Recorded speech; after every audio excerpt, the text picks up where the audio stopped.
So today we are going to chat about leadership. Is it natural or synthetic? Can we generate a leader? Can we make a leader? Can we support someone to be a leader? We are going to speak about all of this in this chat. So the first thing, that when you are looking for a natural leader, it is something that you are looking for someone who is different within the commons. The commons, everyone is indifferent. So they have differences in between them, and everyone is having his own special abilities that you can utilize the best out of him. But having the managerial or the leadership skills is something different. So leadership, especially not managerial, because managerial, you can put a manager and then support him to manage the things to be done. But the leadership, the one who will be followed by the others, the one who will lead the others, the one who will lead a change, that's a little bit different. That's the natural one, is the one that you will find different in between the other commons who will just follow the system, not lead the team. So there's one unique feature for leaders. The very unique feature of leadership is having an oversight, is having a broad view, having a helicopter view, whatever you like to call it, but he can foresee things in a wider range. He can see the origin of the subject in hand, the complications, and the end result, and what the way he is moving now, or the road he is moving now, to where it will lead him. This oversight, that's natural. He is not just a doer. When you don't have this leadership in someone, then he is just a doer. He enjoys doing and doing and doing and being consumed in the doing. But when he's having the natural leadership, then he can instruct others, he can give advice to others, he can support others.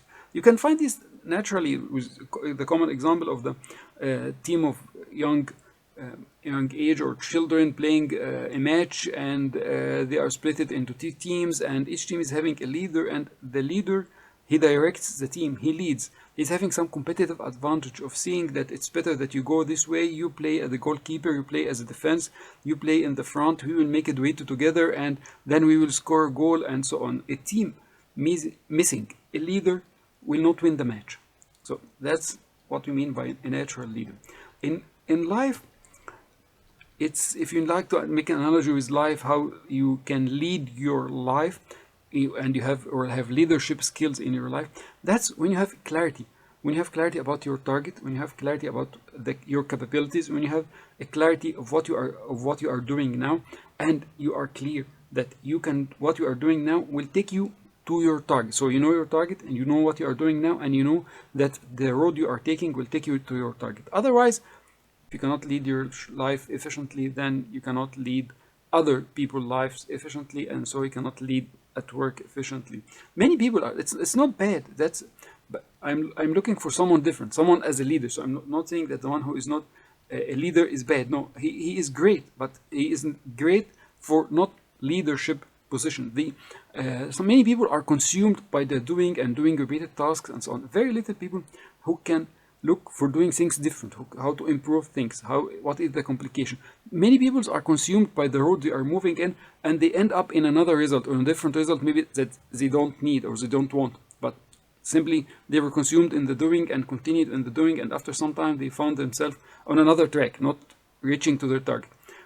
Can we help some potential leaders? First, we need to find the potential leader, and then we can help the potential leader to be one team leader, to be group leader, whatever, however you organize your work with the leaders. So the first task is, or the first step is, that to find the leader, you need to make sure that you separate your team into groups and give them tasks, and then look for the good leadership skills they are having. Sometimes the elder team or the more experienced team and so on do not give a chance for the younger leaders to appear, so you can find their talents and so on. Sometimes also the resistance and the frictions between a group of your team within the same age or within the same years of experience and so on.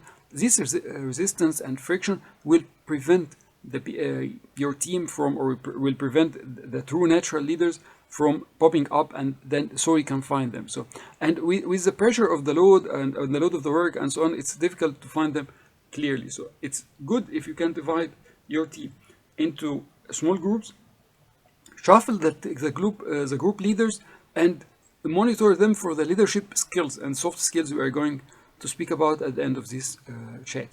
Okay, that's one step. Another step is, if you managed to pick a leader, or to find someone that you expect that is having some leadership skills, or natural leadership skills. So you need to provide him support. The support comes in 3 ways, or in 4 ways maybe, because sometimes he's a junior and not having experience. Sometimes he's a junior and having experience. Sometimes he's an overaged, but he is having leadership skills and he didn't manage to take the position of a leader. Sometimes people are whatever. There are many versions of people who can take leadership or a natural leadership, but they didn't have the chance. Those are the people that you need to look for to generate the next leader. So if someone who is young age and is having experience, maybe the elder team or the team leaders and supervisors and so on do not give him a chance to lead. So simply just create some temporary tasks and temporary teams and give him the leadership skills. Like this, he will gain the validation from the team by this task, by this when he manages to properly lead a small team temporarily. Okay, you're not promoting him as a leader, but just you're giving him a task to lead temporary. Then he will be able to, his capabilities will appear, and then he will validate his leadership with the others or with the team and so on. Then he will be accepted as a team leader in the future. Maybe he is younger, he does not have experience. Then you need to provide him some training. Sometimes he's not that young, but he's just joining and he's having a leadership skills. You cannot take someone who is just joining and put him a leader of the team or leader of the group, and he does not know the places and the experience of this workplace. So you need to help him support to get this experience of the workplace. So maybe someone is overage, a little bit overage, so his physical abilities is not like the younger, but he's having a very high leadership skills from your point of view. Then you need to support him with some younger generations that will boost his physical abilities, and this will be combined, the younger team with the experience, and they will love to work with him because they will gain from his experience. So that's how to promote some leaders who are potential leaders and give them chances within your organization or within your team. So can we generate a team, a leader? I mean here by generating a leader, if you didn't find the soft skills we are speaking about or the natural leading abilities in any of your team, or then you need to push one to do this. Just there's another one talent that you need to look for, which is he can learn. He has some patience on learning. He has some patience on generating ideas. He is willing to learn. He's willing to be a leader. He's willing to put effort into the task. So you can simply create for him some defined steps how to get an overview of the subject and make decisions and so on. But at the end of the day, you need to test him that he will not follow these steps blindly. No, he will follow these steps and then he can modify them, he can upgrade them, he will generate his own methodology. That's all about leadership, is to have your own methodology. In common, leaders have some soft skills. They are willing to understand the psychological background between the different peoples. They are not fight with different peoples or judge them. No, they find the differences and then they accommodate these differences. They know who needs support from the team, and they support him as a help, not as a criticizing or to feel the upper hand. They are willing to serve others, not to be served by others, not waiting to be served by others. They do not force the team to follow instructions. They try to create some agreement, some conciseness, some buy-in, and they try to spread some clear information so the team can go together. They commit only to what they can do because they understand the complications of committing to something that they can't do. They guide others and show them the way, and they are willing to continuously improve and learn. So, in conclusion, for this, leadership has many levels.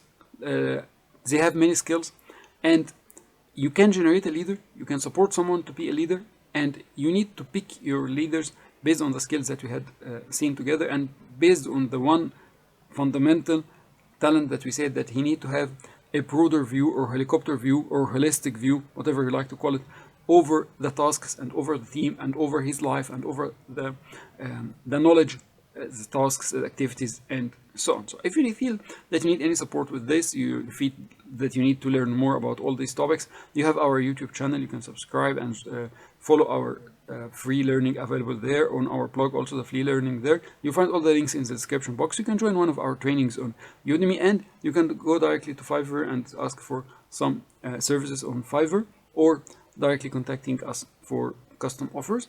Thank you for following so far. See you in coming chats with insights from maintenance.